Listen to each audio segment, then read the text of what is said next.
ఎద్దు ఏడ్చిన వ్యవసాయము, రైతు ఏడ్చిన రాజ్యం ఏనాటికి బాగుపడినట్టు చరిత్రలో లేదని బీఆర్ఎస్ పార్టీ నాయకులు ఎర్రబెల్లి సతీష్ రావు అన్నారు.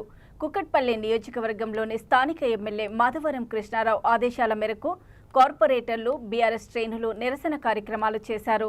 అనంతరం రాజ్యాంగ నిర్మాత డాక్టర్ బిఆర్ అంబేద్కర్ విగ్రహానికి పూలమాలలు వేసి వినతి పత్రాన్ని అందజేశారు.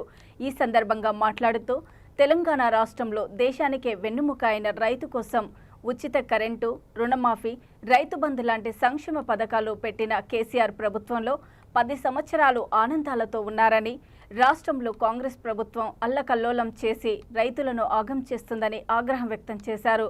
లగచర్ల రైతులు వారి భూములు కాపాడుకుంటే అక్రమ అరెస్టులు చేసి జైలుకు పంపించి భయభ్రాంతులకు గురి చేసిన కాంగ్రెస్ ప్రభుత్వం లగచర్ల రైతులను విడుదల చేయాలని, లేని పక్షంలో బీఆర్ఎస్ పార్టీ రైతుల పక్షాన నిలిచి కాంగ్రెస్ ప్రభుత్వాన్ని అడ్డుకుంటుందని బీఆర్ఎస్ కార్పొరేటర్ను ఆగ్రహం వ్యక్తం చేశారు.